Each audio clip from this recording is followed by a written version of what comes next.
Hello, welcome back to this channel. And sa video na ito, papakita natin kung paano mag-setup ng monetization sa isang video na kaka-upload lang natin. And itong video na ito ay currently naka-private kasi hindi ko pa siya plano i-public. I-schedule ko ito para ma-publish sa date na gusto kong i-publish. So, okay. Pero currently naka-private muna siya. And papakita ko sa inyo kung paano mag-setup ng monetization sa isang video. Bago natin simulan ang video na ito ay huwag mong kalimutang mag-subscribe sa aking channel at i-click ang notification bell para lagi kang updated sa mga bagong videos na aking i-upload. Huwag mo rin kalimutang mag-like at mag-iwan ng comment sa aking mga videos para malaman ko kung meron kayong mga suggestions na pwede ko pang ma-upload sa mga susunod na araw. Subscribe na para lagi kang updated sa aking weekly upload. So dun sa video manager, click lang natin yung video na gusto natin i-set up, yung monetization.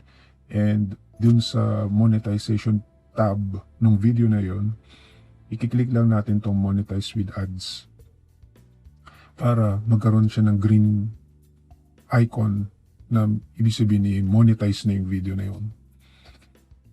Then, sinet up ko yung, by default, sinet up ko lahat ng videos ko na yung ad formats is naka-check para any type of ads ilalabas dun sa video. Then dito sa ad breaks, sabi dito, choose where video ads should appear. So, siya nga pala guys, depende dun sa length ng video ninyo, yung makikita ninyong feature dito. Anong ibig sabihin nun? So, kung ang video ninyo ay less than 10 minutes, hindi nyo makikita tong part na to. Itong ad breaks. Lalabas lang itong ad breaks kapag more than 10 minutes or at least 10 minutes yung video ninyo. Anong benefit nun? So, kapag more than 10 minutes ang video ninyo, meron kayong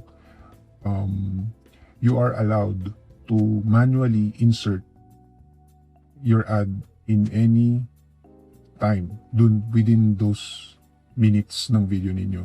So, ang gagawin nyo lang ay i-click nyo yung insert ad and magkakaroon na siya ng like for example here, i-drag nyo tong blue line and click nyo yung insert ad para lumabas diyan yung ibig sabihin sa line na yan, sa minute na yan, 1 minute and 2 seconds, may possibility na lalabas yung ad dyan. And sa makikita nyo dito sa before video, naka-check siya, ibig sabihin bago mag-play yung video is lalabas yung advertisement, may possibility na lalabas yung advertisement. And then, pwede nyo ring lagyan dito sa dulo. I-check nyo lang yan para after ng video, may lalabas na namang advertisement. So, merong ways dito para mag-edit ng ng bulk para makapag-alagay ka ng mga ads in bulk. So, like halimbawa, since 10 minutes yun, ang gusto kong gawin is every 2 minutes may lalabas na ad. So, lalagyan ko lang ng kung anong oras ko siya anong minuto ko siya gusto lumabas. Like 2 minutes, and then 4 minutes, then 6 minutes, then 8 minutes, 10 minutes. Yan. Then, isa-save.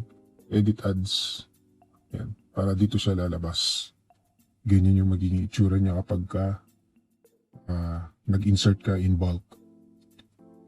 Pero be careful using the ads. Kasi medyo annoying kapag sobrang daming ad yung nilagay nyo sa inyong video. Na every time na lang na manonood yung inyong viewers is may lalabas na ad. Which is parang medyo nakakaano yun. So, ang advice ko is limit nyo lang yung mga ads na ilalagay nyo sa video ninyo para at least hindi naman hindi annoying. So yun, this is how you manually put ad breaks to your video. And if you have any other questions relating or regarding the monetization, please feel free to comment down below. And don't forget to like this video and subscribe to my channel. Until next time, thank you and goodbye. Salamat at pinanood mo ang video na ito. Mag-iwan lang ng comment or suggestions para malaman ko kung anong topic ang interesado kayong panoorin. Panoorin nyo rin ang iba pang mga uploaded videos ko at huwag kalimutang mag-like at mag-subscribe. Hanggang sa susunod,